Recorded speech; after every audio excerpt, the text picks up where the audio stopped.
O ministro Dias Toffoli está brincando com fogo, porque agora até um dos seus maiores aliados, o presidente Lula, perdeu a paciência com ele e quer ele fora do Supremo. Mas será que essa ameaça do Lula é real ou tem algo por trás, hein? Eu vou te explicar isso agora. Vamos começar. A pessoa fica em casa, mas o que é o sistema? Então eu vou explicar para você, você que está nos assistindo aí, como é que é o sistema. O sistema, ele tem algumas partes, eu vou falar só a parte de cima que é a mais importante.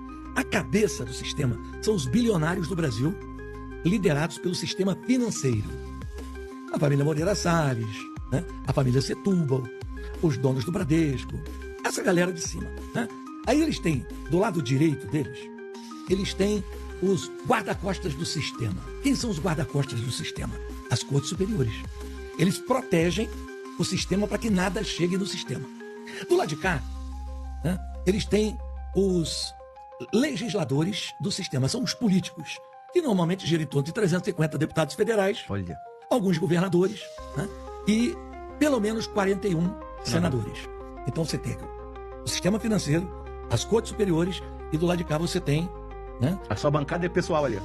Que eu chamo ali de os legisladores do sistema. Aí você tem uma quarta parte poderosa também, que é a mídia tradicional.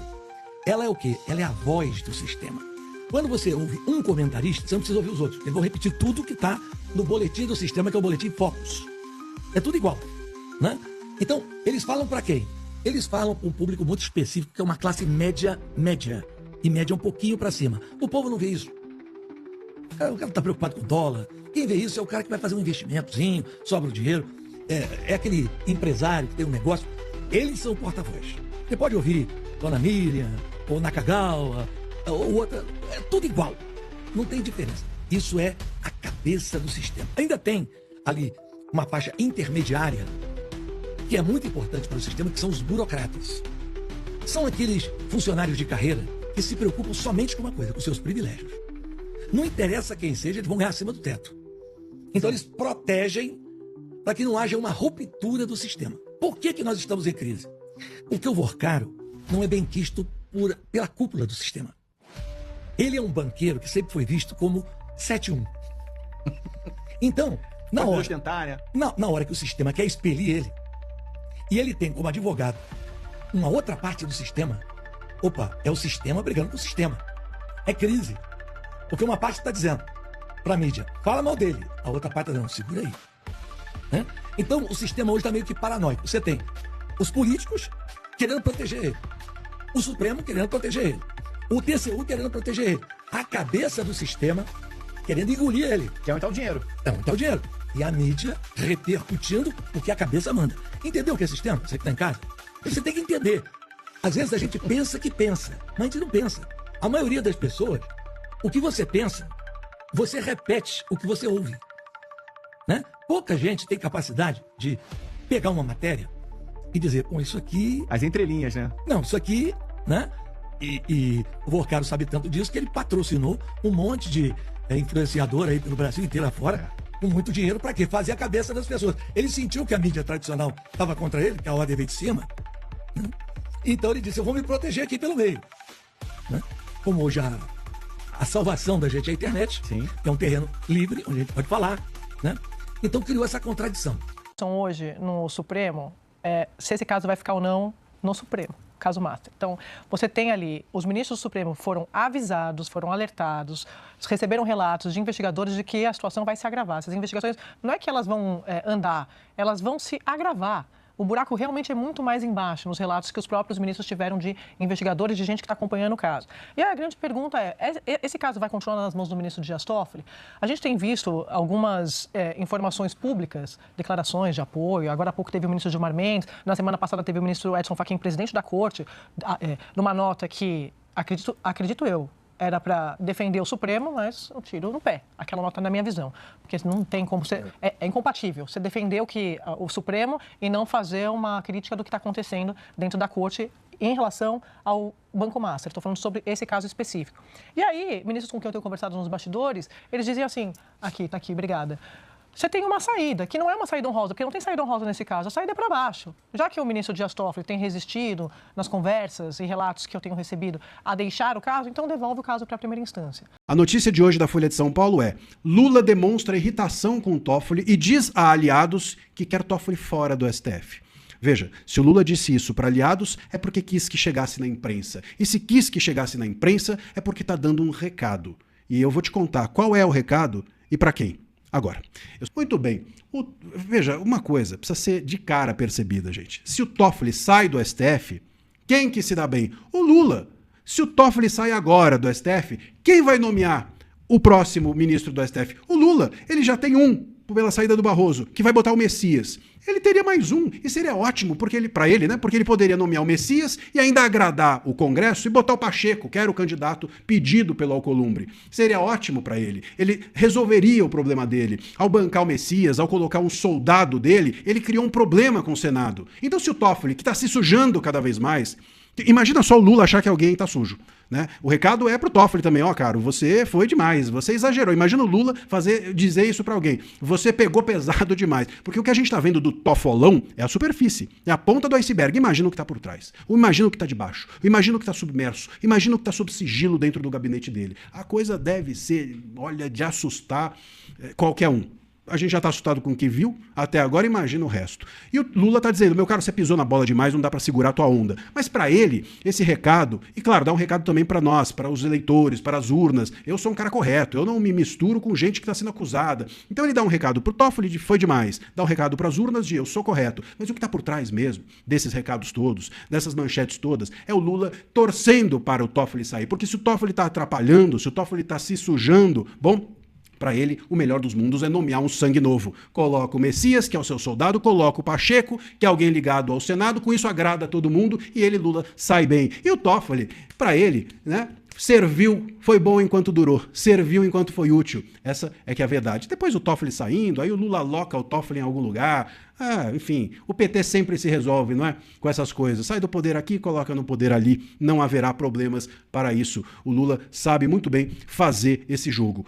O que parece, portanto, evidente, né, é que o Toffoli se tornou indigesto dentro do STF para os ministros e se tornou indigesto fora do STF para o governo. O consórcio estatal está querendo rifar o Toffoli. E colocar ali um sangue novo é algo perfeito para o Lula. Ele terá mais 2 nomes seus, sangue novo, querendo agradar o Lula, não é? Seja o Messias, seja um Pacheco, seja um novo nome que ele trouxer, e ele com isso faz o jogo político que ele precisa fazer, agradando o Congresso, agradando o STF, porque também vai colocar um nome que é abençoado por todos, enfim, e assim o poder se refaz. Toffoli é rifado para tudo continuar como está. Saem os anéis, ficam os dedos. O presidente Luiz Inácio Lula da Silva recebeu o empresário Daniel Vorcaro, dono do Banco Master, para uma reunião fora da agenda oficial.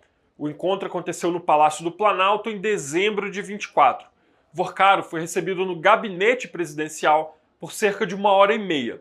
Além de Lula e do próprio Vorcaro, estavam nessa reunião o ex-ministro Guido Mantega, os ministros Rui Costa da Casa Civil e Alexandre Silveira de Minas e Energia, o então CEO do Master Augusto Lima e Gabriel Galípolo, que na época era ainda indicado para presidir o Banco Central.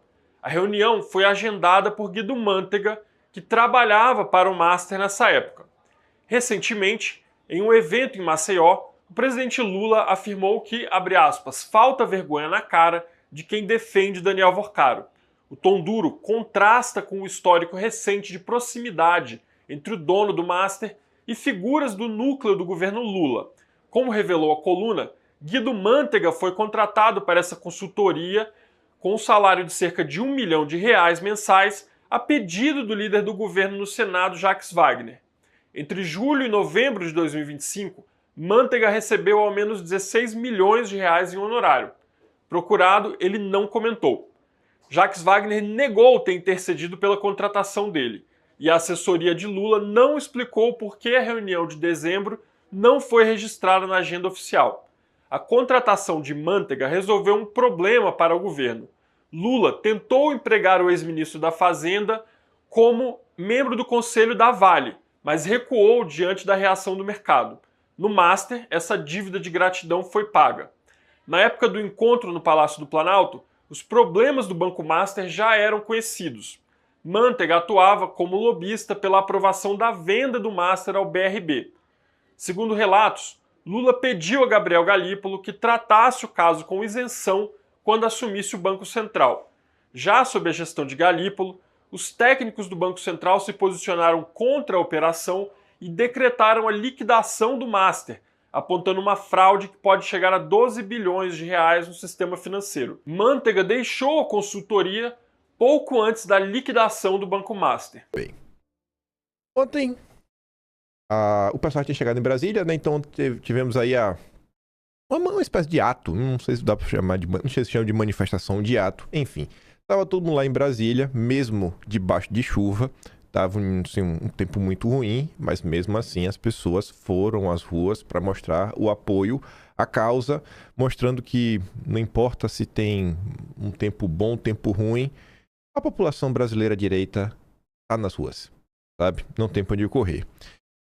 Eu achei bem pertinente aproveitar o encerramento, e acabou virando notícia na imprensa, cobrar a CPI do Master e criticar Lulinha durante o ato em Brasília. Mas principalmente a questão da CPI do Banco Master. Sei que o ato tem como ponto central a questão da anistia, as maldades que estão sendo feitas contra Bolsonaro, as vítimas do 8 de janeiro. Mas a gente sabe também que a questão do PL da dosimetria, que não é anistia de jeito nenhum, ele deve entrar agora na primeira sessão do Congresso, que é aquela sessão que analisa os vetos para derrubar o veto do Lula, né? Que foi um veto totalmente performático, a gente sabe disso. Então, isso meio que já anda. E se tivesse pegado essa manifestação para no final só bater na tecla de novo de anistia e tudo mais, eu entendo que a pauta é importantíssima, mas com o parlamento que nós temos e o cenário que temos diante de nós, eu não sei se é uma pauta, aquela típica pauta assim, será que tem chance de você conseguir avançar com isso neste momento? Mas colocar o Banco Master em destaque, a CPI do Banco Master em destaque, eu acho que isso pode ser interessante. Você colocar um pouco de pressão também no parlamento e falar, olha, a gente está caminhando, né, não chamar inclusive de Acorda Brasil, para além. Todas as maldades que vocês estão fazendo, que vocês já estão deixando claro que vocês não querem consertar, né? Querem que o povo continue realmente sofrendo na cadeia por crimes que eles não cometeram. Mas vamos tentar então, já que vocês aí estão tão interessados em punir pessoas, vamos para cima do Banco Master. Achei bem a calhar, sabe? Colocar essa pauta na caminhada que terminou, né, no ato de ontem. Aí, por conta do tempo de ontem, se vocês forem na internet e pensarem no Google, e aí eu não quero ficar nervoso logo no começo do vídeo, então só trouxe duas coisinhas que eu já acho que é suficiente, e aí vocês podem acreditar em mim ou não, mas vocês vão notar que os principais jornais do país, que nunca dão atenção a nada que a direita faz, e também não estavam muito interessados em cobrir, em especial, as pautas deste movimento, os jornais resolveram começar a falar, não porque ontem ia ter o ato, ia terminar, não. Porque caiu um raio. Ontem caiu um raio. Pessoas ficaram feridas. E os políticos foram visitar. O próprio Nicolas foi visitar. Outros políticos foram também. Ver como é que o pessoal tá. O pessoal tá todo mundo de boa. E aí a imprensa brasileira resolveu gastar toda a sua... Toda não. Ainda citou uma coisa ou outra. Tipo, pediu aqui CPI do Banco Master. Falou isso. Mas a maior parte da energia da imprensa foi gasta, a maior parte das matérias da imprensa seguiram na linha para falar do raio que caiu na caminhada. Tanta coisa para falar, tinha que falar do raio. Aí aqui um exemplo. Raio atinge apoiadores de Bolsonaro em Brasília. Aí, tá ali o Gerson Camarote. As lideranças do evento, especialmente o deputado Nicolas Ferreira, deveriam ter suspendido o evento para dar segurança aos liderados. Aí o Vanguard tem que falar o seguinte, ô Camarote, vamos empregar o mesmo pensamento em jogos de futebol com transmissão ao vivo? Vamos empregar o mesmo pensamento em shows, Rock in Rio, desfile no Sambódromo, topa? Aí ninguém nunca fala disso. E se acontecer alguma coisa, foi uma lástima. É capaz até de fazer piada. Uma coisa que me veio aqui na cabeça, que eu não tinha pensado antes... Quando a gente começa a falar, tem umas coisas que vem na cabeça que acaba ajudando muito, que é o seguinte. Eu lembro qual foi o mês. Foi fevereiro de 2023. O que aconteceu em fevereiro de 2023? Não estou enganado, não. Deixa eu ver. Invasão de terra. Aqui. A tragédia das chuvas em São Paulo. Você vê a porcaria que é a Rede Globo. Fevereiro de 2023, teve realmente sim, chuvas fortes no litoral de São Paulo. Desmoronamentos, pessoas chegaram até a falecer. Aí a Globo começou perseguindo pessoas, inventando uma fake news que tinha gente vendendo água a R$93. O cara mentira. A Globo colocou pra uma galera e perseguir esta senhora. Mas o ponto não é esse. O ponto é o seguinte. Exatamente o mesmo G1, aqui embaixo, como vocês podem ver. Antes do temporal, o jornalistazinho fez piadinha, fez pouco do ocorrido, soltou emoji. Aqui, ó, não se assuste, continue animado, vai dar tudo certo. A carinha dando risada. Dá tudo certo. Foi uma tragédia. Pessoas faleceram. Então, assim, a mesma Globo que quer dar lição de moral, ai, que não tinha que ter feito isso, então porque a intempérie do temporal da chuva tinha que ter parado. A mesma Globo que tem as mãos sujas de uma tragédia que ceifou vidas, quer dar lição de moral. E o que é que a Globo fez na época? A Globo deletou o vídeo. Não na hora, mas depois das chuvas. E eu soube disso como? Porque na hora que a gente estava fazendo atos e tudo mais, por alguma razão, eu fui abrir o link para alguma coisa, e quando eu abri aqui o link do Pedro Burgos, o vídeo não existia mais. O tweet foi deletado. Só que eu tinha esses vídeos salvos porque eu dei play na época em vídeo. Então, pra gente salvar o que é que a Globo fez. Então, quando se fala de chuva, sabe, de pessoas, né, sei lá, sendo alvo de alguma consequência, a Globo tinha que pedir perdão a Deus. Porque no caso da Globo, que ela relativizou a chuva, pessoas morreram. Então, assim, se tem alguém neste país que não pode falar um ai, é a Rede Globo. A Rede Globo, pelo contrário, ela precisa ser punida. Ela precisa ser responsabilizada. Deixa eu ver se eu clicar aqui o que é que aparece, ó. Não tá logado no Twitter aqui nesse navegador. Aí, ó. Só aparece o link. E se eu clicar o link, ó. E esta página não existe. Essa é a Globo. Essa é a Globo que quer dar liçãozinha de moral. Precisa ser responsabilizada. Aí, não só a Globo, também veio o PT. Um raio caiu na manifestação e deixou dezenas de bolsonaristas feridos. Nem Deus aguenta mais essa raça maldita. Pois bem, o Out of Context, Web Comunismo diz: o Brasil é o país com maior incidência de raios no mundo. Qualquer um pode ser vitimado. A única raça maldita é de militantes. Aí ele coloca uma notícia de 2019. Menino morre após ser atingido por raio em acampamento do MST na Grande BH. E aí a gente pode falar a mesma coisa da esquerda, do MST, que Deus também não aguenta mais eles. Até Deus já tá levando. É assim que se trata. Petista, né? O Omar é petista mesmo, assumido. O Omar é petista. É isso que eu digo pra vocês. Divergência de dente pode ter mil e umas, mas o petista, ele não aceita nem a sua existência enquanto ser humano. Ele não quer nem que você esteja vivo. Isso é o PT. Isso é o PT. Esses são os apoiadores do Lula. Outra coisa que dá pra bater o martelo ao final dessa questão da caminhada, junto aí ao ato, também teve o ato de São Paulo, é que isso acabou por gerar um movimento grande de rede social, muita gente comentando sobre a situação, os conteúdos viralizaram bastante, e aí, independente de como o pessoal usou isso, se muita gente que estava lá estava por puro oportunismo, estava por amor à causa, etc., o que dá para falar de concreto? O Túlio escreveu o seguinte: Nicolas ganhou aproximadamente 1,5 milhão de seguidores na outra rede até agora, isso no Instagram. Otávio Gaia ganhou bastante também. Flávio Bolsonaro, tem aumentado gradativamente, além de já estar ultrapassando o Lula nas pesquisas. Isso significa que a galera que tinha certa resistência com esses parlamentares não tem mais. Furamos a bolha e a esquerda está se mordendo de nervoso. E isso é algo extremamente real. As pessoas que participaram, se engajaram nesse processo, eles realmente cresceram. E isso eu acho que é uma pequena pitada, sabe? Um pequeno tempero, um aperitivo do que nós podemos esperar para este ano. Eu acho que é um claro sinal que a direita brasileira segue firme, forte e engajada. E, acima de tudo, que as pautas da direita, elas movimentam a população.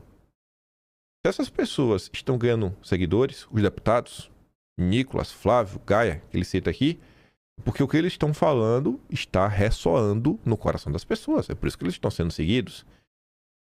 A esquerda não está fazendo alguma coisa para ter esse tipo de repercussão.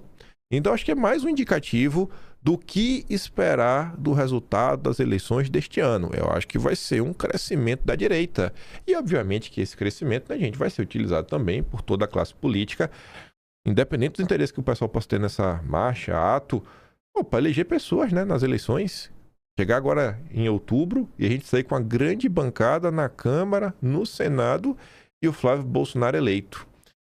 Pegando o gancho de números, quando você olha os últimos 50 dias, Flávio Bolsonaro cresceu mais de 30%. Então, mais ou menos 32%. Aqui foi 48 dias, porque antes eu lembro do perfil do Flávio quando estava com menos de 6 milhões de seguidores.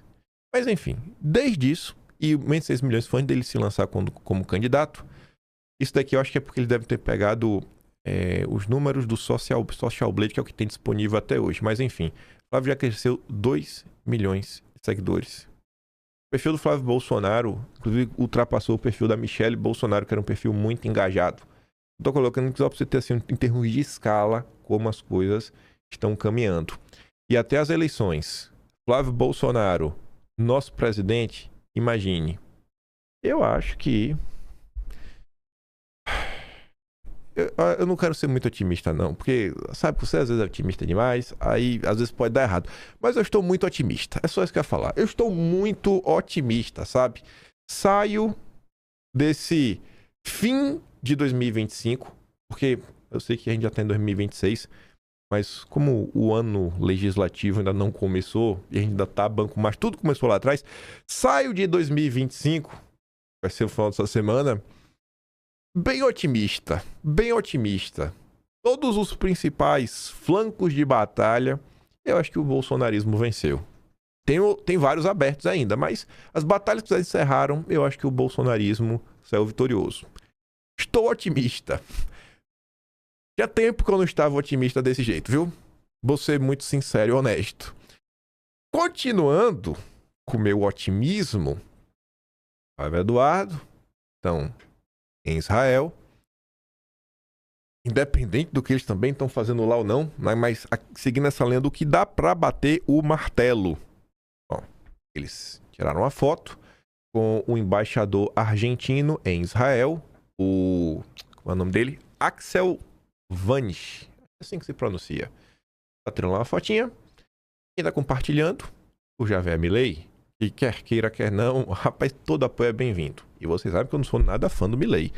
Todo apoio é bem-vindo. Todo apoio é bem-vindo. Eu acho que quando chegar no período eleitoral, se já tá agora com esse apoio, eu acho que no período eleitoral, talvez a eleição brasileira se torne um dos maiores palcos do planeta, e não por nada. A gente tem toda a importância do Brasil no contexto, né, do mundo hoje, que se divide no Ocidente versus China versus Rússia, que não precisa para colocar os dois no mesmo bloco. Essa divisão nova aí que Trump vem impondo o planeta, e o Brasil, com seu potencial agrário, pecuário, né, também, de carne, a JBS sendo investigada, a questão dos minerais críticos, e com a maior e principal nação da América Latina como um todo, meu amigo, em 2022 a gente viu que todos os países tentaram meter o dedo aqui, só que contra Bolsonaro. Eu acho que as principais lideranças de direita do mundo, nesse momento, que só fazem crescer, eu acho que estarão ao lado do Brasil, viu? Para por aqui? Não, por isso que eu tô falando que eu tô muito otimista. General Mike Flynn, lá dos Estados Unidos.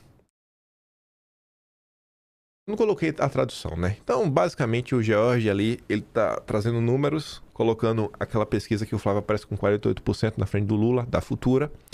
E aí o general Flynn, cara, essa eleição é incrivelmente importante.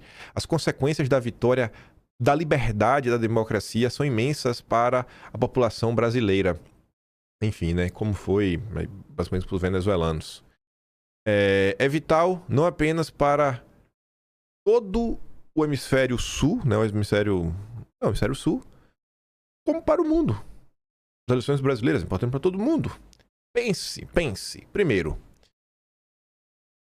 a votação, né, pela liberdade.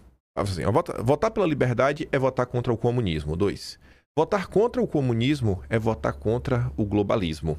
Votar contra o globalismo é votar por todas as liberdades, né? Por todos os amantes da liberdade do planeta Terra. Para por aqui. Não! Tommy Robinson. Gente, isso aqui é tudo das últimas horas. Dia 25, 24, 25. Nas últimas 48 horas. Não tô pegando postagem antiga, não. Só nas últimas horas. Tommy Robinson, das principais lideranças da direita do Reino Unido. Ali, ó.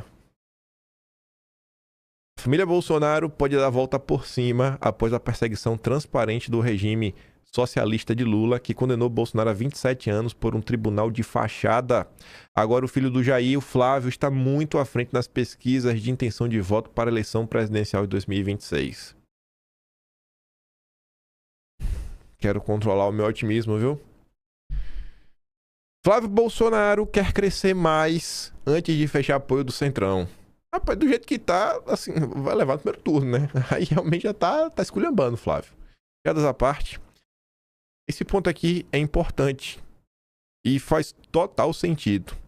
Interlocutores de Flávio têm dito ao mercado financeiro, independente de para quem falou ou não, que ele só pretende fechar apoio de partidos do Centrão a sua candidatura ao Palácio do Planalto quando ele crescer mais nas pesquisas. E por quê? Por que não fechar logo?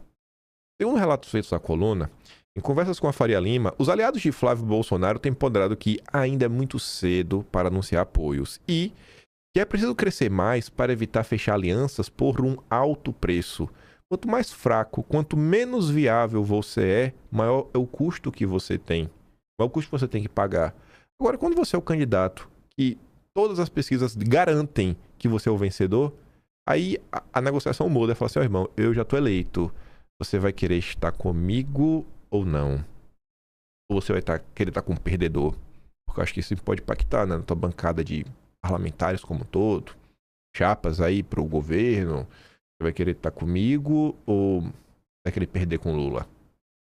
A avaliação em torno do 0,1 é que será mais fácil e mais barato atrair partidos do Centrão quando o Flávio estiver pontuando melhor nas pesquisas de intenção de voto. Cabeça de caixa d'água, nosso digníssimo Ciro Nogueira. Ciro Nogueira ele vai apoiar o Flávio. Não precisa nem ter dúvida disso daí. Mas escute só. É verdade, eu acho que eu fiquei até surpreso com o crescimento da candidatura do Flávio. Eu achava que isso iria acontecer, mas não na rapidez que aconteceu. O Flávio hoje, nas pesquisas que nós temos, já está em empate com o presidente Lula. Tudo levando a crer que nós vamos ter uma eleição tão disputada quanto a passada, que o presidente Lula ganhou, acho que por 1,5%, uma coisa semelhante. Eu acho muito difícil uma candidatura como a do Flávio e do Lula estarem em disputa, não temos uma eleição decidida na margem de erro, em que o candidato que falar mais para os eleitores de centro terá toda a chance de vitória nessa eleição. Existia uma expectativa da candidatura do governador Tarcísio, mas com a escolha do presidente Bolsonaro do nome do Flávio, isso é legítimo, ele é o grande eleitor. Eu acho que ela já se consolidou e ontem mesmo eu falei com o governador Tarcísio e ele está pronto para ajudar na campanha do Flávio. Eu tenho certeza que será um fator muito importante, porque é o nosso principal colégio eleitoral do país. Falou com o Flávio ontem, ou seja, dia 20, Tarcísio ontem, dia 24. Isso aqui foi ontem, essa entrevista. Meu presidente Flávio Bolsonaro. Teve alguém que me falou lá atrás, alguma tia do Zap, escreveu. Aí eu tenho memória boa, ficou na minha cabeça. Eu tava conversando com as pessoas nesse final de semana. E essa parada aí, vamos esquecer o centro, né? Mas vamos pensar naquele eleitor que não gosta de confusão, não gosta de treta, aquele povo que gosta de ficar em cima do muro. Eu acho que essa postura do Flávio, de novo, de falar que é amigo de todo mundo, querer o melhor pra todo mundo, de não falar isso. Eu acho que se o Flávio continuar do jeito que tá, manter um discurso realmente de oposição ao Lula, mas não um discurso né, aquele de passar o trator em cima. Só fala o Lula, você é um cara aí muito raivoso, muito violento. Você governou, sabe, para dar benesse pros seus amigos. Né? Você não governou pro povo. Você trabalhou para rachar a sociedade. Eu estou aqui para unir a sociedade. Eu acho que o Flávio... Eu tenho para mim que o Flávio não vai partir para um confronto bélico com Lula na questão do discurso. E isso vai acabar sendo bom pro Flávio. Tenho para mim. Vamos ver o desenrolar aí desse ano. Aí a Veja noticia o óbvio. Eleições podem turbinar bancada de governadores e bolsonaristas no Senado. Casa pode chegar a ter 12 chefes do Executivo Estadual a partir de 2027. Grande parte deles aliados do ex-presidente. Todas as notícias são nessa linha, sabe? As notícias no Brasil são que ou o bolsonarismo vai levar, ou notícias discutindo o que fazer para os bolsonaristas não levarem. É o clima que a gente tá, né, passando. Parece que não adiantou prender e torturar Bolsonaro. O Jair tá firme, forte, tá vivo. Ele não vai jogar a toalha. Ele vai dar a volta por cima, viu? E quando der a volta por cima, o mundo não gira, né? Capota. Sobre o Senado,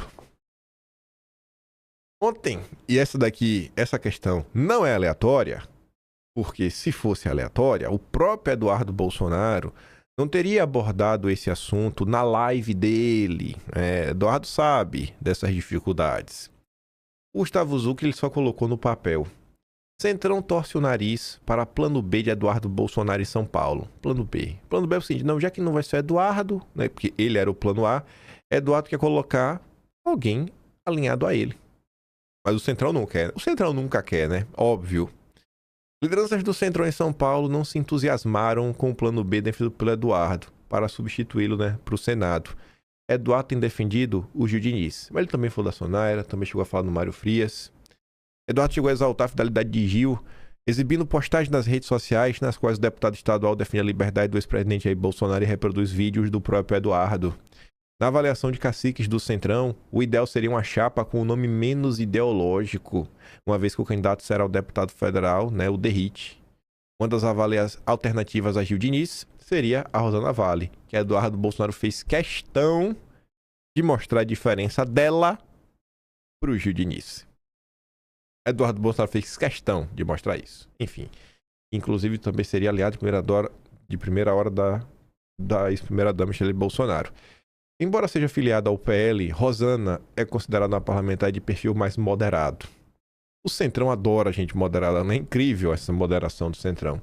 E a Renato toca no ponto crucial, né? O Centrão e os aliados, né, estão tentando tirar de Eduardo a vaga que é politicamente dele ao Senado. Todos sabem, caso pudesse se candidatar, Eduardo seria eleito. Todos sabem que serão escolhidos 2 senadores. A direita vai fazer 2 senadores em São Paulo. Portanto, há espaço suficiente tanto para o Derrite, nome do Centrão, que foi o nome do Centrão. O Centrão que aceitou colocar o Derrite. Nunca foi esse ponto. É o nome, inclusive, do próprio Tarcísio. Quero que o Bolsonaro disse, ó. É o nome do governador e um nome é meu. O nome de Bolsonaro era o Eduardo. Então não venham querer mexer na vaga do Eduardo. Enfim, quanto para o nome que Eduardo vier escolher, o nome da direita. O restante é nota plantada. O restante é nota plantada. Aí quem também aparece, levantando a mão, com opção para o Senado, é o Marco Feliciano. Acho que ele tem todo o direito de se colocar também. E ele disse que se tiver apoio do Bolsonaro e tudo mais. Tem algumas partes curiosas nesse discurso aqui do Marco Feliciano. O que ele fala sobre Silas Malafaia e o que ele fala sobre Pablo Marçal, o apoio que ele deu para o Marçal, que ele acabou recebendo em troca. A Tsuki comenta, né? O pastor Marco Feliciano colocou seu nome para disputar o Senado por São Paulo, caso Eduardo não retorne ao Brasil. Feliciano afirma que tem coragem para enfrentar essa disputa desde que haja a concordância do PL, de Bolsonaro e do próprio Eduardo. Na sequência, diz que Malafaia mencionou seu nome a Bolsonaro e o cita como a voz política mais relevante da nação, sugerindo que a família Bolsonaro deveria ouvi-lo e que Flávio deveria sentar com ele para uma conversa. Assim, desde quando Malafaia é uma voz política e, pior, a mais relevante da nação, a sugestão feita à família Bolsonaro para ouvir Malafaia é pelo bem do país ou porque Malafaia quem colocou o seu nome à mesa? No final ele disse o que ganhou, entre aspas, né, apoiar o Pablo Marçal. Eu sou pré-candidato. Pré-candidato. A alguma coisa. Não sei ainda se ao Senado ou se a deputado federal. Meu sonho é ser candidato ao Senado. Ao Senado. Por isso eu já fiz até um vídeo dizendo que eu sou pré-candidato. Ou seja, eu coloquei o meu nome à disposição do partido, do presidente Bolsonaro, e da vaga principal, que é do Eduardo Bolsonaro, que é o filho do presidente, que é a vaga do PL. Já tem, é para ele, né? E caso ele não consiga voltar ao Brasil, se o partido e o presidente Bolsonaro e o Eduardo entenderem que o meu nome agrega, eu tenho coragem. Acho que eu já estou preparado para isso, estou maduro. O pastor Silas Malafaia, com essa conversa que eu estou tendo com você, eu tive com ele várias vezes, e ele falou, Feliciano, o seu nome, eu já falei pro presidente Bolsonaro, ele falando para mim, tinha que ser o Feliciano, pela lealdade desse cara, por tudo que eu representei, que ajudei. Então, eu acredito que o pastor Silas, numa questão dessa, ele é extremamente fundamental, né? Porque eu acredito que a família Bolsonaro precisa ouvir o pastor Silas, porque ele é um posicionamento firme. Ele agora falou sobre o Flávio Bolsonaro, tem as razões dele. Então, meu pensamento é que o Flávio deveria procurar o pastor Silas, sentar com ele e ouvir do pastor Silas o que ele tem para falar. É o meu pensamento. Se o nosso presidenciável Flávio Bolsonaro estiver me ouvindo aqui, assistindo, Flávio, você precisa sentar com o pastor Silas. Silas Malafaia tem um telefone do Flávio Bolsonaro, né? Convenhamos. Se o Silas Malafaia quisesse falar com o Flávio, ele também podia ligar, né, Marco Feliciano? Tem umas coisas assim que, né, que na matemática, aqui não é multiplicação, né? A ordem dos fatores não altera o produto. Nesse caso aqui altera, né? É como se o Flávio se negasse a falar com o Silas Malafaia, como se, meu Deus, fosse quase como uma estrela, né? Cara, por que o Silas Malafaia não pega o telefone e liga? O Silas Malafaia aí, ele já tá há um bom tempo mesmo, trabalhando pra ver se emplaca aí outra pessoa. Aí é meio complicado, né? A gente vê, pô, o Jair apontar na direção e o Silas Malafaia, com a voz política mais importante do país, quer bater de frente. É meio complicado esse tipo de coisa, né? Então, eu acho que o que seria importante era o Silas Malafaia talvez ter um pouco de humildade e ele pegar o telefone para entrar em contato com o Flávio Bolsonaro. Acho que essa que deveria ser a ordem dos fatores, né? Não o contrário. O Flávio pegar o telefone para ligar pro Silas. Então vamos continuar. E ouvir o pastor Silas, porque até aqui ele tem sido o camarada que colocou a cara, colocou os recursos e tá com um problema no STF. Todo mundo sabe, o pastor Silas tá na mira do ministro do STF. E eu não me assusto se qualquer hora dessa resolver fazer uma maldade com ele. Maldade que eu digo é chegar às vezes de prendê-lo. Eu não vou me assustar se isso acontecer, né? Porque sabem da força dele, vão querer calar ele. Então o pastor Silas é a voz política mais relevante da nação. A consequência de ter apoiado o Pablo Marçal? A consequência foi ver o pastor Silas Malafaia dando entrevista para Mônica Bergamo, da Folha de São Paulo. Isso viralizou. Ele falando que ele tinha falado comigo e tal. E aqui é uma divergência, porque ele tem a ideia fixa de que ele falou comigo dentro do gabinete dele sobre isso. Ele não falou isso dentro do gabinete comigo, eu não tenho essa memória. Como eu sou político de São Paulo e o prefeito nunca nem me recebeu, eu achei uma afronta ele vir candidato, querer o voto de todo mundo e nem receber os deputados. Surgiu o Pablo. Então eu achei por bem apoiar o Pablo. Isso custou caro, porque o pastor Silas, houve uma ruptura. O pastor Silas ficou muito bravo. Eu entendo ele, mas eu comecei o vídeo, eu fiz um vídeo pedindo desculpa. Eu falei assim, mas é o meu pensamento. Né? E o pensamento tem que ser respeitado. Pode não concordar comigo. Mas o pastor Silas, ele é sanguíneo, né? Ele tem que falar. Se não falar, acho que ele explode. E ele falou, e a consequência disso foi que criou uma coisa ruim entre a gente. E o tempo curou, graças a Deus. Agora, para essa eleição, o que eu penso? Somos direita, não somos? Ou isso ou aquilo, somos direita. A esquerda vem com força para se perpetuar. É hora de deixarmos a diferença de lado. Seria muito bom termos do mesmo lado pastor Silas, Pablo, o Flávio e todos os conservadores do país. Porque mais são as coisas que nos unem agora do que nos separam. Né? Então seria muito importante, eu acredito que nesse momento, tanto é que o Flávio teve no Marçal. Né? Então assim como o Flávio, você teve no Marçal, você precisa falar do pastor Silas, porque são autoridades. Pode haver divergência, mas nesse momento eu acho que é hora de juntarmos tudo que temos. Agora, meu relacionamento com o Pablo, infelizmente, depois que eu apoiei o Pablo, falei com ele, o Pablo ele é muito corrido, né? Ele é muito ocupado, é um mega empresário, um grande palestrante, então ele quase não tem tempo para atender aquilo que não é prioridade. Eu vejo que Feliciano não é uma prioridade. Né? Não é prioridade para ele, né? Ganhou uma banana do Pablo Marçal. O apoio do Pablo Marçal, para mim, qualquer apoio é bem-vindo, mas não dá para mim. Tem coisas que na vida que você tem que aprender, que são linhas que você não deveria cruzar, né? Principalmente questões ligadas basicamente a caráter. A quantidade de mentiras que Pablo Marçal contou ao longo da campanha, acusações que sequer podia provar na maior parte do tempo. A única coisa boa que eu acho que a campanha do Pablo Marçal fez, que eu achei bacana, foi tomar uma cadeirada. Então foi duas coisas. Foi tomar uma cadeirada e aquele murro encaixado na cara do Duda Lima. Aquilo ali foi maravilhoso, né? É o que meu pai nunca foi de me bater, mas fala assim, meu pai sempre teve essa frase. Você não sabe por quê. Eu não sei porque eu tô batendo, mas você sabe que tá apanhando. É exatamente isso.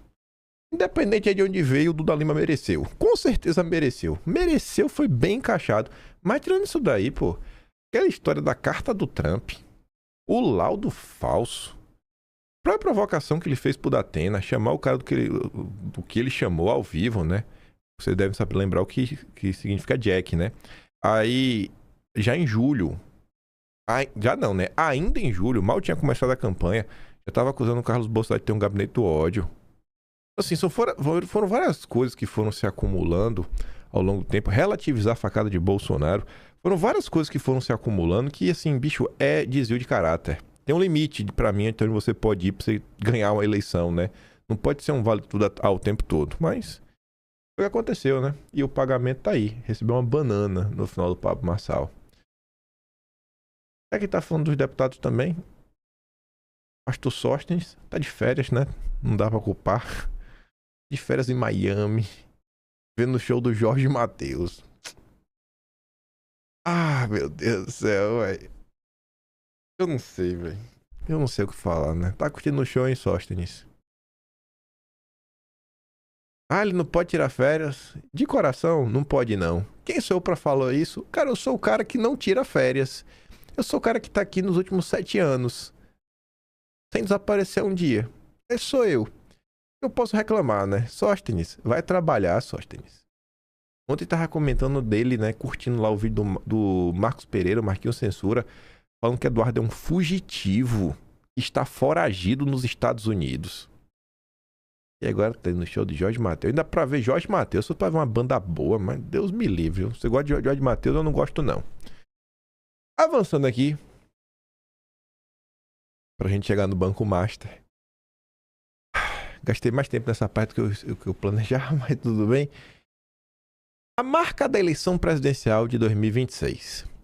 A Junqueira fez um texto pontuando algumas coisas. Algumas delas eu não vivi na época, então meio que só vou acatar o que ele está falando. Ele fala o seguinte, que toda eleição nacional deixa uma marca após o fim, para ficar nas disputas deste século. A de 2002 foi que a esperança venceu o medo com a chegada do PT ao poder. Não sei se eu compro essa narrativa, sabe? Mas realmente foi a marca. O PT chegar no poder realmente foi uma marca. A de 2006 foi que os benefícios do Bolsa Família superaram os impactos do escândalo do Mensalão. A de 2010, a que um presidente no auge elegeu pela primeira vez uma mulher presidente. Não, acho que elegeu um poste. Seria o melhor. A de 2014, a do estelionato eleitoral, que a Dilma não cumpriu, né? A de 2018, a da Lava Jato. E a de 2022, que se debateu a democracia no país. Não é possível ainda antecipar qual será a marca da eleição de 26, mas há sinais por aí dizendo o que ela pode vir a ser, e eles dominam o noticiário desde o ano passado, os escândalos e investigações em curso no país. São basicamente 3. O caso Master, o INSS e o das emendas. Todos os 3 com amplo potencial de direcionar o modo eleitorado para um lado ou para o outro, a começar pelo Master. Nunca a liquidação de um banco obteve tanta atenção do universo político e jurídico do país e nunca se teve tanto medo do que o material apreendido em celulares de executivos possa vir a causar. O que permite concluir que, a depender do que houver nele, no celular do Paquito, e do momento em que isso for revelado, pode sim pautar diretamente a dinâmica eleitoral. Aí o Caio Junqueira traz um exemplo que eu achei muito safado, e eu digo por quê. Ele quer falar que o Banco Master impacta tanto o PT quanto o bolsonarismo. Aí o que ele disse? 2 simples exemplos para ficar nos 2 campos políticos que se enfrentarão neste ano. O cunhado do Paquito doou recurso para a campanha de Jair Bolsonaro e Tarcísio de Freitas. O ex-sócio Daniel Vorcaro venceu a licitação em 2018 na Bahia de Rui Costa e Jacques Wagner. Ao INSS agora. Então ele quer falar que pode impactar os 2 lados. Vem cá. Tem alguém na direita bolsonarista contra a CPI do Banco Master? Tem alguém na direita que vai passar pano, sei lá, pro cunhado do Paquito, que possa ter feito doação de campanha? Eu duvido, mas eu duvido que essa doação de campanha, principalmente a Bolsonaro, tenha alguma promessa, especialmente envolvendo Bolsonaro. Eu duvido. Tirando isso, tem mais o quê sobre o bolsonarismo? Porque sobre o petismo, ele está colocando aqui o caso do Jacques Wagner, que a gente vai comentar já já. Mas além disso, e do Manteiga, na verdade, ele está colocando aqui a licitação na Bahia. Não é nem a questão do Guido Mantega que a gente vai falar. Tem o caso do Guido Mantega, que é petista, estava no Banco Master. O próprio economista-chefe, Paulo Gala, que é amigo pessoal do Galípolo, do Elia Jabor. Você tem o Lewandowski, ex-ministro da Justiça do Lula, desse pacote todo. As próprias coisas que podem vir aí à tona em relação ao Banco Central e outros figurões da política brasileira como um todo. Então, se tem alguém que eu acho que tem algo a temer e que não está trabalhando a favor, tanto que os petistas não são favoráveis à instalação da CPI do Banco Master, então se tem alguém a perder, algum bloco a perder nesse caso, é o PT. Eu não tenho nenhum temor do que pode sobrar no colo do bolsonarismo no caso do Master. Ou vocês têm? Porque eu não tenho. Por mim, pode... Dos influenciadores, quem foi que revelou o contrato? Quem foi que revelou o contrato? Foi um bolsonarista, inclusive, né? O Rony. Então, assim, de coração, né, gente? De coração, né? Tá forçando a mão, Caio Junqueira. A simples possibilidade ainda não confirmada de que o filho de Lula seja o filho do rapaz, ainda não confirmada, né?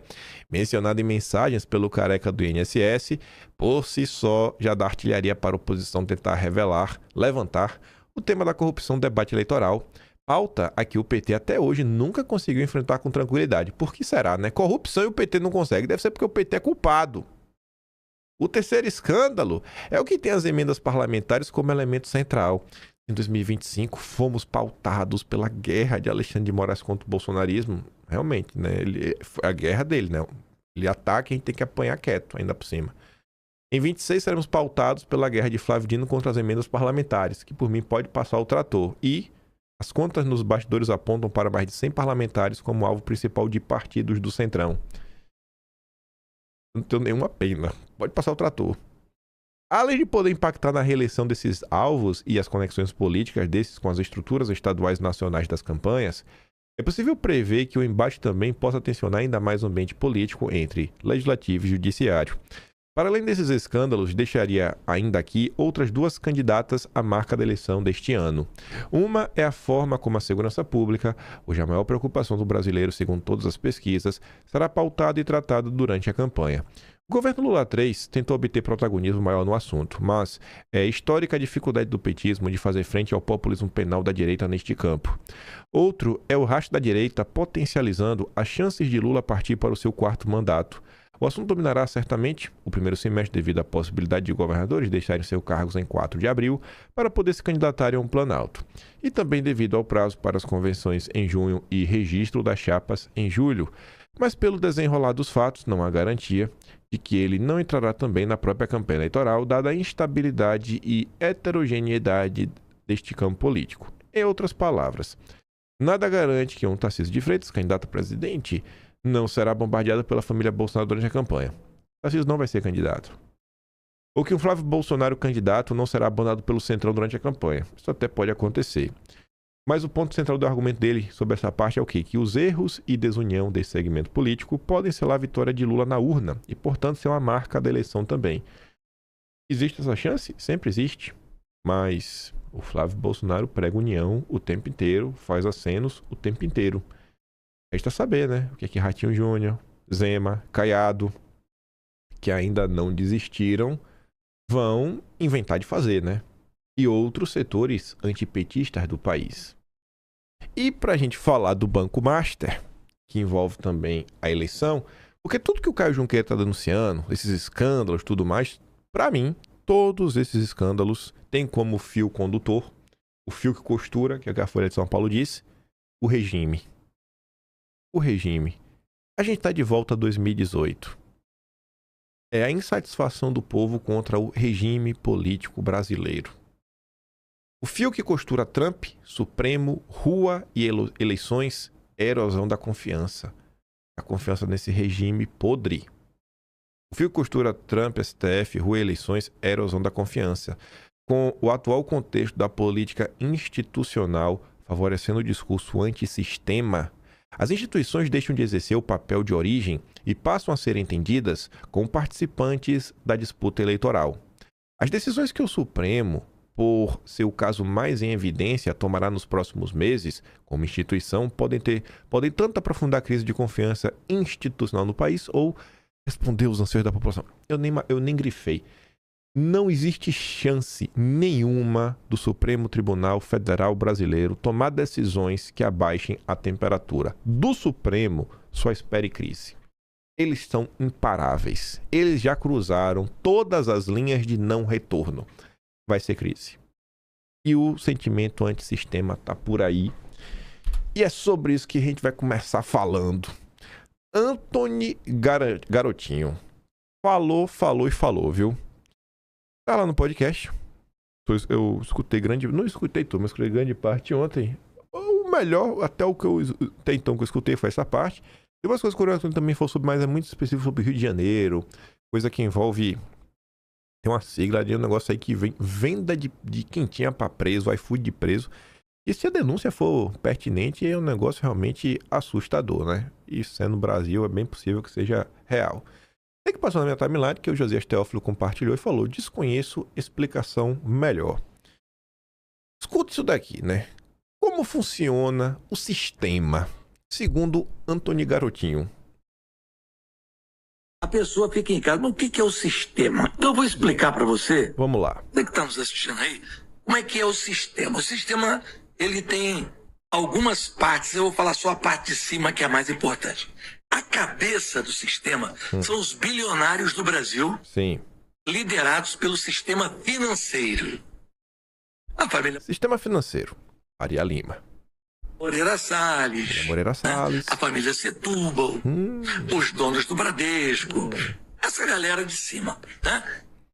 Aquele pessoal que a gente fala sempre, né? Família Moreira Salles tá aí. A gente já fez vários dossiês. Família Setúbal, do Itaú. Também já fez dossiê lá de trás. Né? Começa na família Monteiro Aranha. Turma do Bradesco. Tá falando que do Trabucão. Grande Trabucão. Que também tá na Febraban. Aí vem Isaac Cid. Toda essa tralha de gente.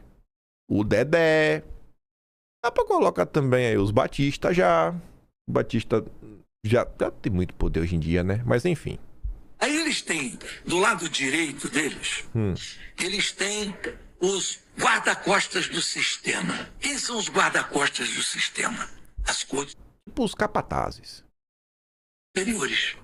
Eles protegem o sistema para que nada chegue no sistema. As cores. Do lado de cá, né, eles têm os legisladores do sistema, são os políticos, que normalmente giram em torno de 350 deputados federais, olha, alguns governadores, né, e pelo menos 41 senadores. Então você tem aqui o sistema financeiro, as cortes superiores, e do lado de cá você tem, né, a sua bancada é pessoal ali. Eu chamo ali de os legisladores do sistema. Aí você tem uma quarta parte, poderosa também, que é a mídia tradicional. Ela é o quê? Ela é a voz do sistema. Quando você ouve um comentarista, você não precisa ouvir os outros. Eles vão repetir tudo que está no boletim do sistema, que é o boletim Focus. É tudo igual, né? Então, eles falam para quem? Eles falam para um público muito específico, que é uma classe média. E média um pouquinho para cima. O povo não vê isso. O cara não está preocupado com dólar. Quem vê isso é o cara que vai fazer um investimentozinho, sobra o dinheiro. É aquele empresário que tem um negócio. Eles são porta-voz. Você pode ouvir Dona Miriam, ou Nakagawa, ou outra. É tudo igual. Não tem diferença. Isso é a cabeça do sistema. Ainda tem. Ele tá falando aqui o que eu digo pra vocês sobre economia. O ponto dele. O que a Miriam Leitão vai defender vai ser mesmo que o Nakagawa da CNN vai falar, que a Adriana Fernandes, que escreve na Folha e no Valor Econômico, vai falar, que o Sandenberg do Globo vai falar, e o Álvaro Gribel do Estadão vai falar. Deixa eu ver outro só focado em economia. Não, coisa... Metrópole não tem ninguém especializado. O Diego Jimenez da Veja vai falar, que é o da Veja. Quem é o do Bastidor não tem ninguém específico. Qual tem alguém mais no seu nome. Enfim, você entendeu. É o consórcio. E vai ser a mesma coisa que quando você... Ele tá falando dos jornalistas. E se você pegar os entrevistados, vai ser a mesma coisa. Porque os entrevistados, você ouviu um, ouviu todos. Porque eles só vão chamar as mesmas pessoas que defendem as mesmas ideias para te vender as mesmas soluções que seguirão dando errado. Armínio Fraga, Edmar Baixa, Pedro Malan, Mailson da Nóbrega, Helena Landau, Samuel Pessoa, Marcos Nobre, Andelara Rezende, Pércio Arida, Henrique Meirelles. E se repete. É o mesmo padrão. Alexandre Schwartzman, Antônio Volpon, os mesmos de sempre. Esse é o regime. Esse é o papel da imprensa. Ali, uma faixa intermediária que é muito importante para o sistema, que são os burocratas. Burocratas. São aqueles funcionários de carreira que se preocupam somente com uma coisa, com seus privilégios. Não interessa quem seja, eles vão ganhar acima do teto. Isso. Então eles protegem para que não haja uma ruptura do sistema. Por que nós estamos em crise? Porque o Vorcaro não é bem quisto pela cúpula do sistema. Ele é um banqueiro que sempre foi visto como 7-1. Então, na hora que o sistema quer expelir ele, e ele tem como advogado uma outra parte do sistema, é o sistema brigando com o sistema. É crise. Porque uma parte está dizendo para a mídia, fala mal dele. A outra parte está dizendo, segura aí. Então, o sistema hoje está meio que paranoico. Você tem os políticos querendo proteger ele. O Supremo querendo proteger ele. O TCU querendo proteger ele. A cabeça do sistema querendo engolir ele. Que é onde está o dinheiro. É onde está o dinheiro. E a mídia repercutindo o que a cabeça manda. Entendeu o que é sistema? Você que está em casa? Você tem que entender. Às vezes a gente pensa que pensa, mas a gente não pensa. A maioria das pessoas, o que você pensa, você repete o que você ouve. Pouca gente tem capacidade de pegar uma matéria e dizer, isso aqui... As entrelinhas, né? Não, isso aqui, né? E o Vorcaro sabe tanto disso que ele patrocinou um monte de influenciador aí pelo Brasil inteiro afora, com muito dinheiro, para quê? Fazer a cabeça das pessoas. Ele sentiu que a mídia tradicional estava contra ele, que a ordem veio de cima. Então ele disse, eu vou me proteger aqui pelo meio. Como hoje a salvação da gente é a internet. Sim. Que é um terreno livre, onde a gente pode falar. Então criou essa contradição. Sendo que o garotinho anda me assistindo, viu? Sinto, garotinho, que você anda me assistindo, viu, irmão? Essa parte aí de olhar as matérias e ver as entrelinhas, me senti representado. Mas, gente, principalmente na parte que ele fala assim, ó, os advogados, quem está advogando por Vorcaro é outra parte do sistema. Vocês lembram dias atrás que começou a história da delação? E no meio desse processo, um dos principais advogados do Vorcaro, que é 100% o sistema, o Valfrido Vardi, deixou de representar o Vorcaro. Olha o time das coisas. Essa entrevista do garotinho tem 3 dias, eu acho, no ar. 3 dias no ar. 3 dias. Ontem, Lauro Jardim dava um complemento, sabe? Assim, é a cereja do bolo. Cereja não, que cereja ainda é pouco. É o melaço do queijo coalho. Que aí realmente, né? O queijo coalho é até bom. Mas com melaço aí já é outros 500, né? Não é só... Aí fica melhor. É juntar 100 com 100 e virar 300. É o queijo coalho com melaço. Antes de deixar o caso master, advogado sondou criminalistas para possível delação de Vorcaro. Essa parte nem importa muito. A delação. O que realmente importa dessa matéria do Lauro Jardim, e as pessoas que só leem manchete não percebem, são as primeiras 2 linhas. Valfrido Vardi, ele foi muito pressionado por quem? Por políticos? Pelo Supremo? Pela Globo, talvez. Enfim, por burocratas? Não. Valfrido Vardi foi pressionado por grandes clientes do seu escritório a deixar a defesa de Vorcaro. A cabeça do sistema. Os banqueiros que ele representa, os campeões nacional que ele representa. Não sei se vocês lembram que o Valfrido Vardi é quem assina a peça dos partidos de esquerda, que depois foi nessa decisão que o companheiro Toffoli, né, suspendeu a multa aí da JBS, da JF, acho, na verdade, né? Enfim, é a mesma porcaria. E durante esse processo do Banco Master, eram notícias que a JBS tinha interesse em comprar algumas coisas aí do Banco Master. Então, se o Banco Master quebrar, quem sabe a JBS compra baratinho, né? Então, não defende não, rapaz. Deixa quebrar que a gente compra barato. Esse é o sistema. Por isso que a gente tem que ser antissistema. A propósito, pouco antes de renunciar à causa, Valfrido Vardi sondava criminalistas que pudessem integrar o time do Master para estudar a possibilidade de uma eventual delação premiada de Vorcaro. Lembrando que todas as matérias que saíram no Lauro Jardim sobre delação, e falando de Valfrido Vardi, todas receberam uma atualização. A defesa entrou em contato. Milagrosamente, essa não recebeu atualização. Acho que o Valfrido Vardi, dessa vez, ele não quis desmentir. Curioso, né? Curioso. Caso Master passou de fraude bancária a uma crua exposição de condutas impróprias. É isso que está nas eleições, né? Será que o brasileiro ainda vai continuar aceitando esse regime podre? O Banco Central interveio em 1995 nos bancos econômico e nacional, mas investigações pararam ao chegar às conexões com o andar de cima. Agora parece haver uma operação para abafar as ligações de Daniel Vorcaro e a balbúrdia no judiciário. A Tayosi Oyama veio reclamar.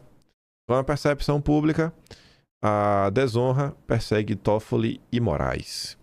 Toffoli resolveu jantar no restaurante, arriscou ouvir adjetivos bem menos jurídicos que no passado. Toffoli foi passar uns dias de descanso num resort de luxo na Argentina. Dado que as últimas notícias sobre o ministro do Supremo envolvem justamente um resort de luxo no Brasil, onde ele desfruta confortos de toda a espécie, a escolha do magistrado pode ter sido motivada por duas razões. Primeiro, ele gosta muito de resorts e se interessa também por conhecer estabelecimentos do gênero mundo afora. 2. Eles buscam um refúgio fora do país para se proteger da vida de seus conterrâneos, dado que seu nome aparece no noticiário dia sim e outro também, cada vez sob luz pior. O impulso da fuga seria compreensível. Diversos ministros do Supremo foram publicamente hostilizados ou passaram por constrangimentos nos momentos em que seus nomes estiveram em evidência. Cita Dilma Mendes, Dom Pedro III, Carmen Lúcia, aí fala do caso do aeroporto de Roma. Mas em todos esses lamentáveis episódios, eu não sei porque esses episódios são lamentáveis, né? Lamentável é o fato que gerou esses episódios. Esses episódios acho que só aconteceram porque os ministros passaram demais do ponto. Mas enfim, os agressores, ainda que de forma incivilizada, eram motivados pela crítica à postura jurídica dos magistrados, que eles, bem ou mal, podiam sustentar de cabeça erguida. Hoje, no entanto, o Supremo tem 2 ministros cujos nomes, incluindo Dom Pedro III, estão ligados a um dos maiores escândalos recentes de natureza financeira. O Folha de São Paulo já havia mostrado que os 2 irmãos de Toffoli constaram como sócios de um fundo de investimento ligado ao Master no resort que ele frequenta, de modo tão assíduo a ponto de ser identificado por funcionários como o próprio dono do estabelecimento.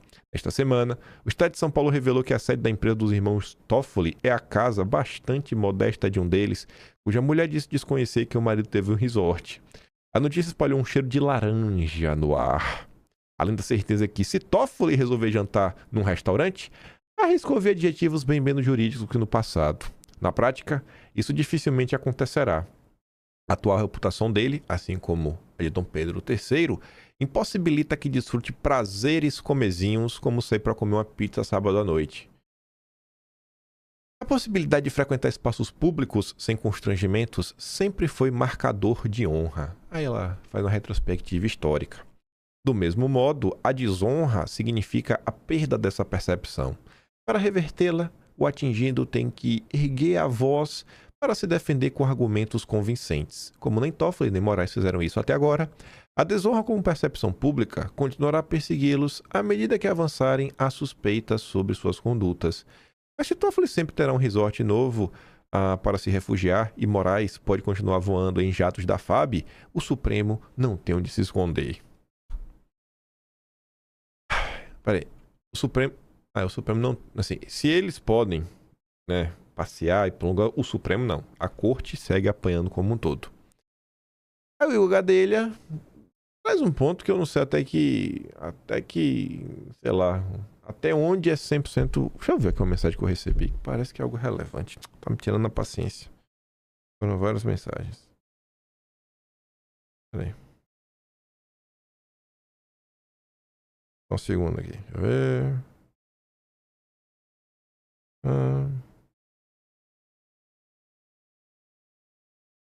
Tá. Ver se vai soltar aqui.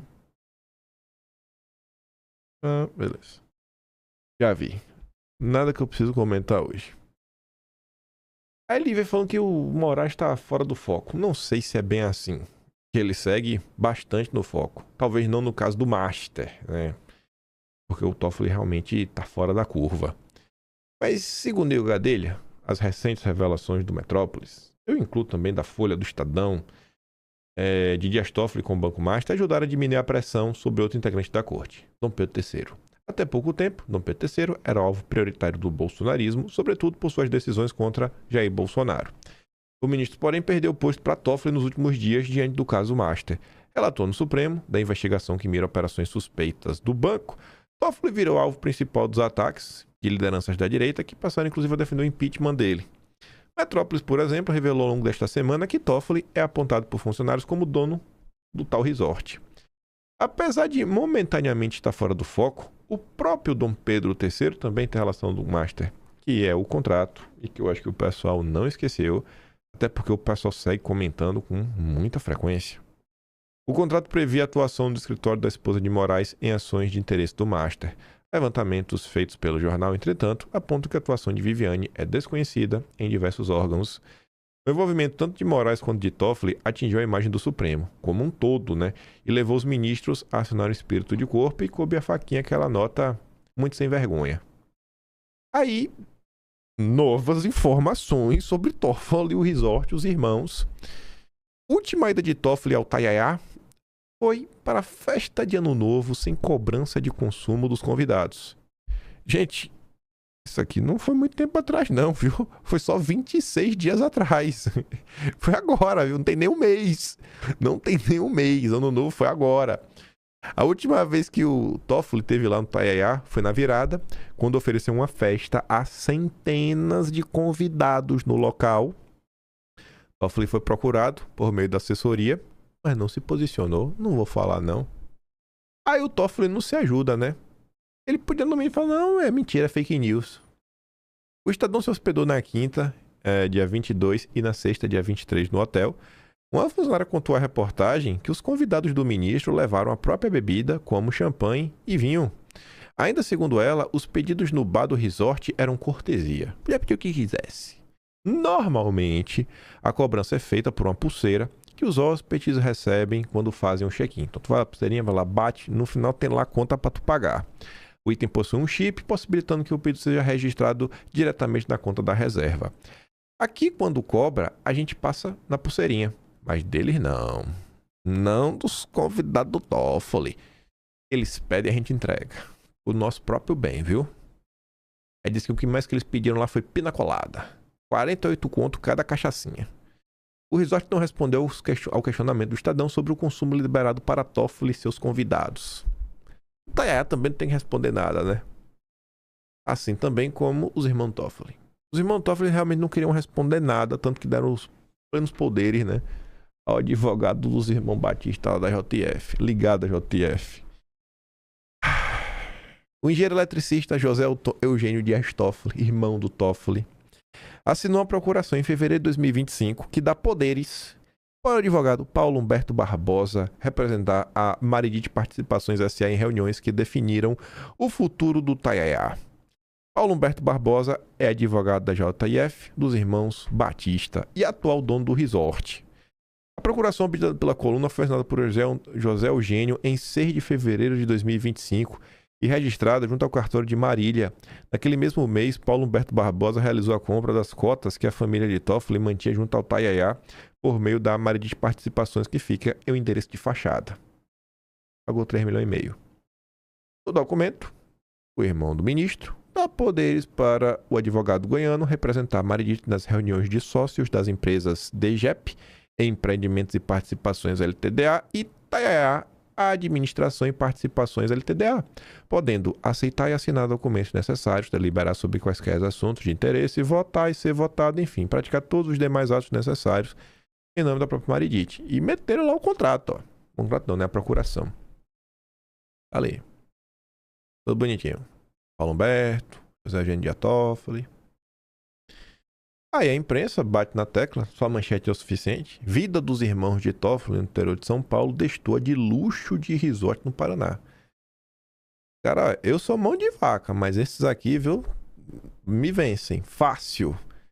Porque com o dinheiro que tinha, e vida miserável que esses caras veio, viu? É todo o dinheiro que esses caras ganham na vida botaram nesse resort, rapaz.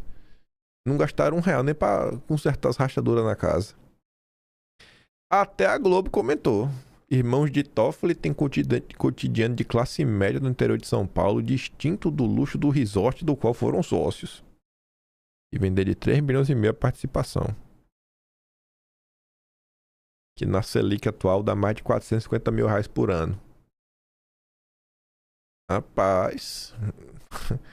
Que coisa, viu? E vida.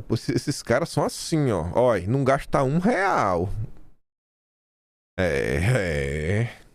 Esses donos. Eita, que dono canguinha, viu? Ou talvez eles não sejam os donos. Aí, no meio do caminho, pro PT não ficar de fora da festa, que é o que a gente falou que a gente ia comentar. Quem ganhou destaque aí na imprensa nas últimas dias, horas, né? Guido Mantega, assim, na esteira do escândalo do Banco Master, nosso queridíssimo Guido Mantega trabalhava no Banco Master. Além dele ser petista, né? Ele não chegou lá só por ser petista, ele chegou lá porque um petista pediu com jeitinho, que foi o Jacques Wagner. Jacques Wagner foi pedir emprego pro Guido Mantega. E o pior é o que o Guido Mantega foi fazer. Pelo menos aqui a gente sabe qual era o contrato, né? Aqui o objetivo do contrato, pelo menos, tá claro. E, curiosamente, ele recebe menos que o escritório da mulher de um peteceiro para fazer um serviço que eu acho que é muito mais difícil. O Banco Master contratou o ex-ministro da Fazenda aqui do Mantega, atendendo a um pedido do Jacques Wagner. E aí você lembra da questão do crédito sexta, do sócio do Vorcaro, que cresceu por conta do PT na Bahia, né?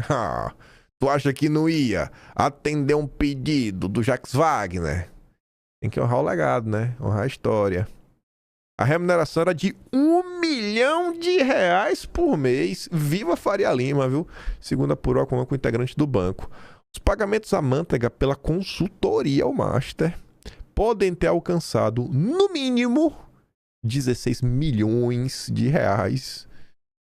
No mínimo, não é no máximo não, viu, gente? É no mínimo. Eita, pô, velho. Dá pra viver aí uns 2 meses, né? Se ficar desempregado 2 meses, o dinheiro não acaba. É só 16 milhões, né? Então, 2 meses dá pra pagar, comprar arroz, feijão. O ex-ministro fez lobby para o Master entre julho e novembro de 2025. Como consultor do banco, Mantega conseguiu levar Daniel Vorcaro, dono do Master, para uma reunião com quem? Com Lula! Olha, ó, acelerando com Lula. No Palácio do Planalto em dezembro de 2024. O encontro não está registrado na agenda do Lula. Estavam presentes o Augusto Lima, ex-CEO do Master, ex-sócio do Paquito e amigão aí do Jacques Wagner, do Rui Costa. Estava o próprio Rui Costa, amigo dele, Alexandre Silveira Galípolo, que já estava indicado para comandar o Banco Central. Ah, meu Deus do céu. Imagina o que eles foram falar lá, né? Em evento Marcel, Lula resolveu até falar mal do Banco Master. Mas o Lula sabia que ia aparecer aí, né? Os tentáculos do PT. Guido Mantega só conseguiu a vaga no Master graças à intervenção de Jacques Wagner. Ele começou a trabalhar para o banco depois que o governo Lula desistiu de indicá-lo para o Conselho de Administração da Vale, que o pessoal não aceitava, falava que era muita interferência política de Lula. Enfim, na época atores do mercado foram contra a indicação de Mantega por considerá-la uma interferência indevida de Lula na empresa. Lula considerava ter uma dívida de lealdade com Guido Mantega, que se manteve fiel a ele na época da Lava Jato. Ao contrário de outros, como Palocci, que acusou Lula em delação premiada de receber propina. Palocci deve ter mentido, né? No Master, a tarefa de Manteiga era azeitar a venda da empresa do Paquito para o Banco de Brasília, o BRB. Que coisa, hein? 1 milhão por isso. E o escritório da Viviane, que era mais de 3.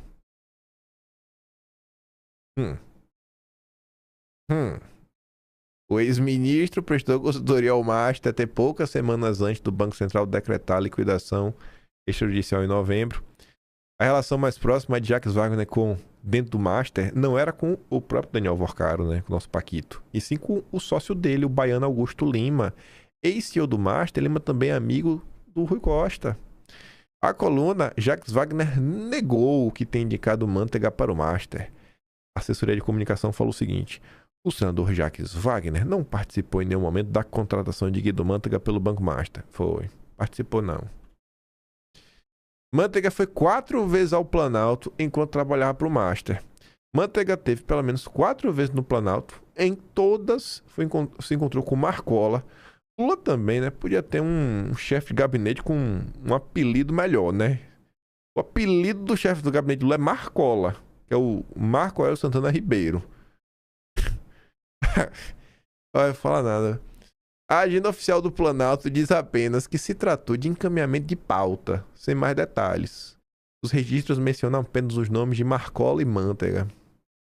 Os encontros registrados ocorreram em 2024, nos dias 22 de janeiro, 1º de abril, 29 de outubro e 4 de dezembro.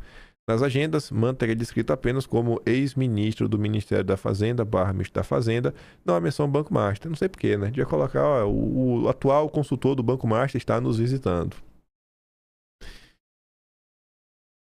Aí Renato pergunta, né? Rapaz, não foi o Lula que tentou arrumar um emprego na Vale pro Guido Manteiga? Sim. E o pedido do Jacques Wagner teria sido feito sem alinhamento com Lula? Duvido. Do mesmo modo, é difícil acreditar que o atropelo que o Paquito vem levando não esteja alinhado com o PT da Faria Lima, hoje liderado pelo Haddad, que briguem mais. É o regime brigando entre si. Tu acha que o Lula não sabia de nada do Banco Master? O Brau brinca, né? Jacques Wagner. Já que o quê? Wagner. É. Lula, o caso Master, o PT baiano. O Lauro Jardim noticiava, no início de janeiro. Lula foi avisado por um cacique do PT baiano que as investigações sobre Banco Master e Daniel Worcaro evoluíram de verdade, ou se um dia o ex-banqueiro resolver abrir a boca, a bomba também explodirá no colo do partido. É uma parte do regime tentando blindar o Paquito e outra parte querendo a cabeça dele. Aí estão tem que fazer um acordão, né? Está no processo do acordão. O que fazer com o Banco Master? E se não der em nada, do nada, vai fortalecer muito o bolsonarismo, né? E enfraquecer o regime como um todo. Mas ninguém vai preso, ninguém delata. E se delatar? Aí é treta. Aí é treta. As conversas de Lula no governo sobre o escândalo do Master. O petista busca entender como se estruturaram os negócios de Worcaro. O Lula não sabia de nada, né? O Lula nunca sabe de nada. É incrível, ele tá tentando saber, ele não sabia de nada, gente. Ele só indicou o Guido... Ele não, né? Ele não. Jacques Wagner. O Jacques Wagner também negou, né? O Paquito contratou. O Lula se encontrou com o Daniel Worcaro. O Guido Manteiga levou, mas não sabia de nada.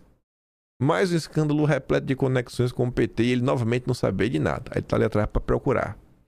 Aí, Lauro Jardim conta que teve um encontro aí fora de agenda do Lula com Toffoli. E ninguém contou pra gente, né?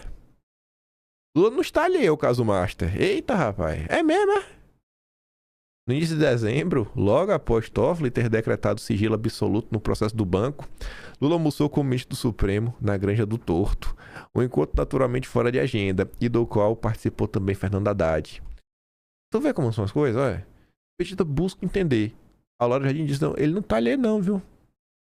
Desde ano passado, no encontro fora de agenda, o Lula já tava com o Toffoli e com o Haddad. No início de dezembro. Então, assim, cara, é um absurdo. Tu consegue ver como a imprensa se desmente? Consegue ver a importância de ler todos esses jornais ao longo do dia? E acompanhar também a rede social? Nesse encontro, No início de dezembro, Haddad falou bastante, explicou em detalhes como o Vorcaro operava, seus tentáculos e toda a intricada teia desse escândalo financeiro. Aí me pergunta, Lula busca entender como estruturar os negócios, mas o Haddad explicou para ele, Robson Bonin, no início de dezembro do ano passado, o Haddad explicou ainda do lado do Toffoli.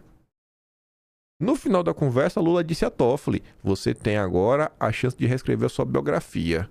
Até o momento, no entanto, parece que Toffoli está preferindo anotar um novo e constrangedor capítulo de sua trajetória. A propósito, Toffoli tentou na semana passada marcar um novo encontro com Lula para início de fevereiro. Não obteve resposta, mas não ainda. E aí, para encerrar nosso comento, né? Não existe improviso quando o assunto é sistema financeiro. Nada é aleatório, nenhum encontrozinho é aleatório. Lula, Toffoli e Haddad não se encontraram por acaso.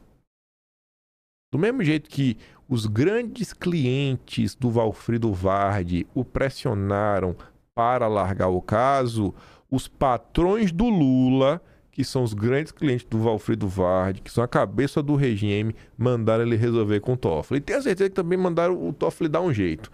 Os recados sempre chegam e esse é o Brasil. E é isso que vai estar nas urnas. Ou deveria estar. E aí, para conectar no início do vídeo, por isso que eu disse, pô, acho importante, cara.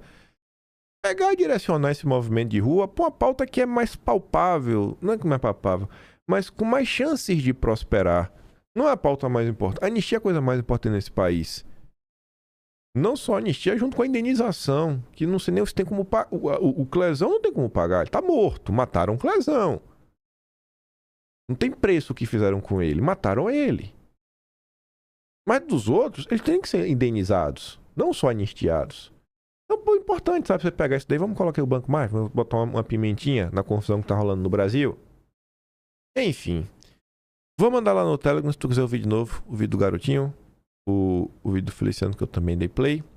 Tinha várias outras coisas pra gente conversar do Banco Master, mas o vídeo já tá em 1h13. Pra não mostrar que eu tô mentindo, né, aqui já na sequência. Mais coisa pra gente comentar. E ainda tinha outras coisas também envolvem o Banco Master e o regime, os burocratas, que eu nem coloquei aqui no vídeo hoje, que eu realmente sabia que não dá tempo. Possivelmente comentar amanhã, se der tempo ou não, né? Vamos ver o que é que essa segunda-feira nos aguarda. Mas eu fico por aqui, se gosta do meu trabalhinho, quiser ajudar um pouco mais, tem ser membro do canal, tem um Tony Valeu, tem um Patreon na descrição e tem um Atlas Brasileiro, Kimpem.com. Você pode aproveitar aí ao longo do dia de hoje, que essa imprensa podre vai querer falar do caso aí do raio da manifestação, você pode pegar o caso da Globo, que está lá explicado em fevereiro de 2023, já está tudo mastigadinho, e mostrar. Pode chegar para hoje as pessoas aí no seu local de trabalho, no grupo de WhatsApp da família, você vai lá, tá até aqui aberto já, né? Cadê? Vou voltar aqui a página. Pronto. Já tá aqui aberto, você vai lá, ó. Aí na 162, né? Não, você clica aqui, ó, na setinha. Você vai lá no índice. É um capítulo inteiro, ó. A tragédia das chuvas em São Paulo. Aí você clica. Aí você mostra o que é a imprensa. Aí você já pega a imprensa e mostra esse caso que aconteceu. Você fala, pô, tu acha que não era importante mostrar isso, mostrar aquilo outro, cara? Tu acha que aconteceu no dia 8 é verdade? Tu acha que é isso? Aí você já pode usar. Você pode usar um caso deste exato momento. Próprio Gerson Camarote. E aí você desmente. É aquela típica coisa que vai, no mínimo, colocar as pessoas para pensarem. E é isso. Vejo vocês amanhã. Fiquem, gente, com aquele grande beijo e abraço. Tamo juntos. Valeu, meus amigos. Fui.